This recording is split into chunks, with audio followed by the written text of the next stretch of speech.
ta chaîne éducative قناتك التعليمية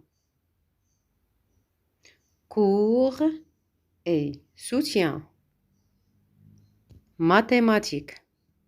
Bonjour mes chers téléspectateurs, notre cours d'aujourd'hui est consacré pour la grammaire, la page 144. Le complément d'objet direct et le complément d'objet indirect. Allons-y, on commence. Bismillah. J'observe et je découvre. Karim et son ami Houssine sont dans la forêt. Houssine jette les ordures sous un arbre. Karim dit à son ami, ne pollue pas la forêt, pense plutôt à sa protection. On répète, Karim et son ami Houssine sont dans la forêt. Houssine jette les ordures sous un arbre.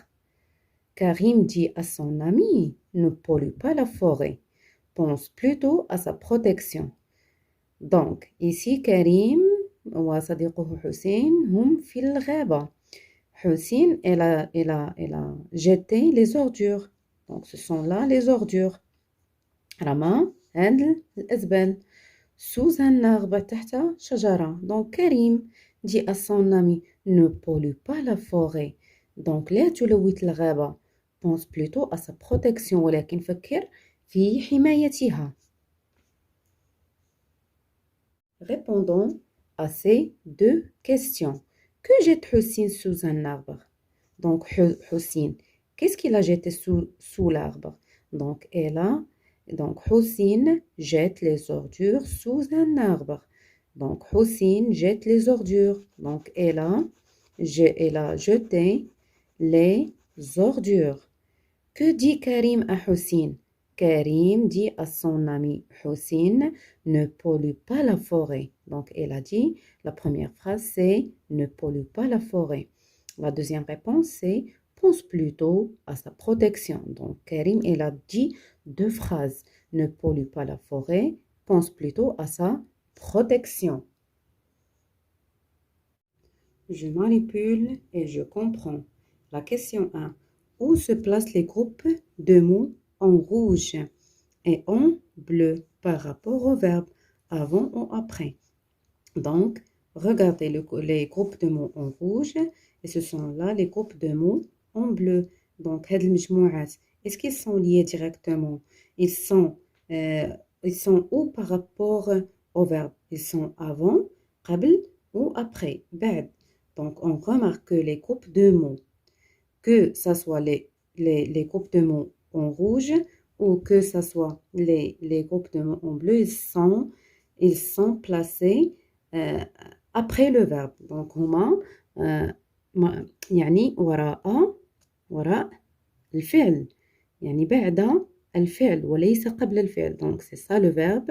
Les ordures il est placé après le verbe. La forêt est placée après le verbe. Aussi pour les groupes de mots en bleu, ils sont placés après le verbe. La question 2. Les groupes de mots en rouge sont-ils liés directement au verbe? Donc, regardons bien les groupes de mots en rouge. Ce sont là les groupes de mots en rouge. Est-ce qu'ils sont liés directement au verbe? Oui, ils sont liés directement au verbe. Le verbe, c'est jette. Ici, le verbe, c'est pollue. Donc, concernant ne pas, c'est une expression de négation seulement. Donc, le verbe, la forêt, il est lié directement au verbe. Les ordures, il est lié directement au verbe. Donc, c'est ça la réponse. Oui, les groupes de mots en rouge sont liés directement au verbe. Passons à la question 3. Quelle est la nature du mot A? La A avec accent, qui se trouve entre les groupes soulignés et les verbes. Les groupes soulignés, on parle des groupes en bleu et le verbe. Donc, c'est ça, A. C'est ça, A. Donc, quelle est sa nature? Donc, sa nature est une préposition. Donc, A avec accent est une préposition. Passons à la question 4. Par quoi les groupes de mots en bleu sont-ils liés au... Donc, on a déjà dit que les groupes de mots en bleu, ils sont liés au verbe par la préposition à. Ils sont liés au verbe à travers la préposition à ou par la préposition à. Les groupes de mots en bleu sont liés au verbe à travers la préposition à avec accent. On parle de à avec accent. Faites attention ici. Parce que à sans accent, c'est le verbe avoir avec la troisième personne du singulier il ou elle. La question 5. Supprime dans la deuxième phrase le groupe de mots en rouge. Que remarques-tu? Donc, on fait cette étape ensemble. Donc, on va donc supprimer le groupe de mots en rouge. Ne pollue pas. Ne pollue pas. Donc, ne pollue pas quoi? Donc, لأنه يتمادى. Donc, est-ce que la phrase est complète? هل هي مكتملة? Non. Donc, la phrase, il est incomplète et il n'a pas de sens. Donc, on va essayer par les ordures. Donc, ici, on supprime les ordures. Donc, Houssine jette. Jette sous un arbre. Donc, Houssine jette quoi? Il jette quoi? Donc, le sens est incomplet. Donc, ici, dans les ordures, lorsqu'on supprime les ordures, le sens devient incomplet. Donc, c'est ça la remarque qu'on a remarquée maintenant. On remarque que le sens devient incomplet des deux phrases liées par les groupes de mots en rouge. À quoi? La question 6. À quoi servent alors ces groupes de mots dans la phrase? On parle des deux groupes de mots, les groupes de mots en rouge et le groupe de mots en bleu. On parle des deux groupes, donc les groupes de mots en rouge et le groupe de mots en rouge et en bleu. Ces groupes de mots, ils servent à quoi? Donc, ces groupes de mots servent à compléter le verbe. Ils servent à compléter le verbe. Donc, on complète le sens du verbe. Donc, il est important de compléter le sens du verbe par des compléments. Par des compléments. Ces compléments s'appellent les compléments d'objets directs et les compléments d'objets indirects.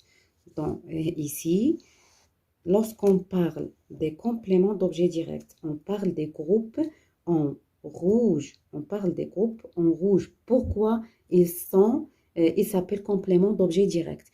Ils s'appellent compléments d'objets directs parce qu'ils sont, on a déjà dit ça, donc, parce qu'ils sont directement liés au verbe. Les compléments d'objets indirects, ils ne sont pas directement liés au verbe. Pourquoi? Parce qu'on trouve entre le verbe et le complément une préposition. Une préposition. A avec accent, de, au, c'est-à-dire à la, au, c'est au pluriel. On parle, passons maintenant à je retiens. On passe à je retiens. D'après les explications qu'on a fait, dont j'observe et je découvre, dont je manipule et je comprends, on passe maintenant à je retiens pour expliquer un peu de quoi s'agit-il. Le complément d'objet direct. Donc, on parle ici des groupes de mots en rouge. On parle des les ordures, la forêt. Ce sont des compléments d'objet direct. Est un mot ou un groupe de mots qui complètent le verbe. Donc, ce sont des mots qui complètent le verbe. Il répond aux questions qui, quoi. Donc, qui a fait ça et quoi. Donc, ne pollue pas quoi. Donc, elle a jeté quoi. Donc, elle a jeté les ordures. Ces groupes de mots, ils répondent à une question. Donc, qui ou quoi. Il est souvent placé après le verbe. Donc, les ordures, il est placé après le verbe. La forêt, il est placé après le verbe. Exemple, les ordures tuent la forêt. C'est un groupe de mots et c'est le verbe. Donc, la forêt complète le sens du verbe et il est placé, le complément, donc il est placé après le verbe. Le complément d'objet indirect est un mot ou un groupe de mots qui complète aussi le sens du verbe. Il est important. Donc, le complément d'objet direct ou le complément d'objet indirect, ils sont importants. Pourquoi? Parce qu'il termine le sens, il termine le sens du verbe. Euh, il est relié au verbe par une préposition. La différence ici, c'est que dans le complément d'objet indirect, les compléments ici sont liés au verbe à travers une préposition. À deux, il répond aux questions à qui, à quoi, de quoi. Donc ici, Karim dit à son ami. Karim dit, il a dit à qui? Il a dit à son ami. Pense plutôt à sa protection. Il pense à quoi? Il pense plutôt ou pense à sa protection. C'est ça? On pose la question et on pose la question à travers les expressions à qui, à quoi, de quoi. Exemple, l'enfant donne la banane au singe. L'enfant donne la banane au singe. Elle parle de la forêt. Au singe, c'est un complément d'objet indirect. La préposition c'est au. Elle parle de la forêt. Donc, il parle de quoi? Il parle de la forêt. Donc, la forêt, il est lié indirectement au verbe à travers la préposition, de. J'espère que vous avez compris la règle ici du complément d'objet indirect et le complément d'objet indirect. Pour s'assurer que vous avez bien compris notre cours d'aujourd'hui, on passe à je m'entraîne. La question 1. Mets une croix devant la phrase qui contient un complément d'objet direct. Donc ici, on cherche les compléments directement liés au verbe pour terminer le sens du verbe. Donc, نبحث عن les compléments التي تتم معنى الفعل. 1. Les sangliers mangent les racines des plantes. Les sangliers mangent les racines des plantes. Ici, on va mettre croix devant la phrase qui contient un complément d'objet direct. La phrase ici, il contient, mange les...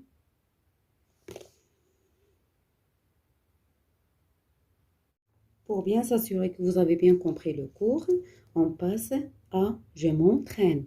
Passons à je m'entraîne. Mets une croix devant la phrase qui contient un complément d'objet direct. نضع علامة أمام الجملة التي تحتوي على un complément d'objet direct. Petit a. Les sangliers mangent les racines des plantes. Les sangliers, ici c'est le sujet. Le فاعل mange, c'est le verbe. On a dit que le complément d'objet direct, il est lié directement au verbe. On a ici mange, c'est le verbe. Les racines des plantes, c'est le complément d'objet direct. C'est le complément d'objet direct. Donc, il mange quoi? Il mange les racines des plantes. Donc, cette phrase, il contient un complément d'objet direct. Nous partons à la forêt. Nous, c'est le sujet. Partons, c'est le verbe.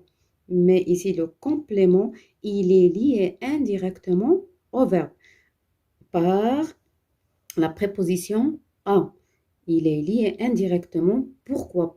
Parce qu'on a la préposition à. Nous partons à quoi? Nous partons à quoi? Nous partons à nous partons à la forêt. En automne, les feuilles des arbres deviennent jaunes. En automne, les feuilles des arbres deviennent jaunes. Ici, c'est le verbe, mais jaune ici, c'est pas un complément d'objet direct, mais c'est un adjectif. Jaune, c'est un adjectif. Petit d, j'ai vu un reportage sur la forêt. J'ai vu un reportage. J'ai vu un reportage sur la forêt. Ici, on peut poser la question suivante. J'ai vu quoi? Donc, j'ai vu quoi? Donc, j'ai vu un reportage. J'ai vu un reportage. J'ai vu un reportage. Donc, reportage, c'est un complément d'objet direct lié directement au verbe. Ce sont là les phrases qui contiennent un complément d'objet direct. Passons à la question 2. Souligne le complément d'objet indirect dans chaque phrase. Souligne le complément d'objet indirect. On a dit que le complément d'objet indirect, il est lié indirectement au verbe à travers une préposition. A avec accent, de, au avec X ou O sans X. Très bien. Le bûcheron parle de son aventure. Posons la question. Le bûcheron parle de quoi? Il parle de son aventure. Donc ici, on a souligné le complément d'objet indirect. C'est ça le verbe et c'est ça le complément d'objet indirect. Donc, entre le verbe et le complément, on a une préposition. Et si on a une préposition entre les deux, donc ça, son aventure, ça devient un complément d'objet indirect. Le garde forestier Haris Lagaba montre les tortues aux enfants. يعني كيوري سلاحف للأطفال. Le garde forestier montre les tortues. Donc, il montre les tortues. Les tortues. À qui? Il montre les tortues aux enfants. Aux enfants. Oh, ici, c'est A, accent plus les. A plus O, ça signifie A plus les. Donc, A, c'est la préposition. C'est pourquoi on a dit que O, c'est une préposition. Et les enfants sont liés indirectement au verbe. Je me souviendrai de ce pique-nique. Et si c'est facile, donc je me souviendrai. Je me souviendrai de ce pique-nique. Donc, je souviendrai de quoi? Je souviendrai de ce pique-nique. C'est le complément d'objet indirect. Karim donne un conseil à son ami. Karim il donne quoi? Donc, Karim donne quoi? Donc, il donne un conseil à qui? Karim donne un conseil à qui? Donc, il donne un conseil, pardonnez-moi. Donc, il donne un conseil à son ami. À son ami, c'est un complément d'objet indirect lié indirectement au verbe à travers la préposition à accent. Je m'évalue. Souligne les compléments d'objet direct dans les phrases suivantes. Ici, on va chercher les compléments liés directement au verbe. Ma mère arrose les fleurs. Ma mère, c'est le sujet. Arrose, c'est le verbe. Toujours chercher le verbe. Le mot après le verbe, donc vous devez le désigner. Est-ce que c'est un complément d'objet direct ou un complément d'objet indirect? Donc, ma mère arrose les fleurs. Ma mère arrose quoi? Il arrose les fleurs. Nous ramassons les champignons dans la forêt. Nous ramassons quoi? Nous ramassons les champignons. Donc ici, c'est un complément d'objet direct. Le paysan plante des arbres. Le paysan plante quoi? Il plante des arbres. Ici, arrose, verbe, ramassons, plante, ce sont là des verbes. Le complément d'objet direct, il est placé toujours après le verbe et lié directement à ce dernier. Les filles cueillent des coquelicots. Les filles cueillent quoi? Donc, les filles, c'est le sujet, le cueille, c'est le verbe. Ils cueillent quoi? Donc, ils cueillent des coquelicots. Des coquelicots, c'est un complément d'objet direct. Il est directement lié au verbe qui est cueille. 2. Entoure les compléments d'objet dans les phrases suivantes. Entoure les compléments d'objet indirects. Entoure, donc entoure c'est ohid, souligne c'est satel, donc entoure les compléments d'objet indirects. Donc ici on doit chercher les compléments d'objet indirects. La professeure explique les bienfaits de la forêt à ses élèves. Donc, la professeure explique les bienfaits de la forêt à ses élèves. Et la professeure explique à qui? Donc, elle explique à ses élèves. C'est le complément d'objet indirect. Le garde forestier parle des arbres aux enfants. Donc, le garde forestier, il parle à qui? Il parle aux enfants. C'est le complément. Donc, on a déjà expliqué que ce mot ou au, ça signifie à plus les. Donc, c'est ça la préposition. Donc, à les enfants. On ne peut pas dire à les enfants. Donc, on dit aux enfants. Donc, on unit les deux et ça donne au. Ici, on remarque qu'on a A, la préposition à accent. Les enfants montrent leur affiche au professeur. Donc, les enfants montrent leur affiche au professeur. Les enfants montrent leur affiche à le professeur. O, il signifie à le. Il signifie à le. Donc, c'est une préposition qui c'est A plus le. A, accent plus le, ça donne O. A plus le, ça donne O. Nous participerons à l'excursion. Nous participerons à l'excursion. Ici, c'est la préposition. Ici, c'est le verbe. Ici, c'est le complément d'objet indirect. Donc, il est lié indirectement au verbe. Merci pour votre attention. J'espère que vous avez bien compris notre cours d'aujourd'hui. À demain, Inch'Allah.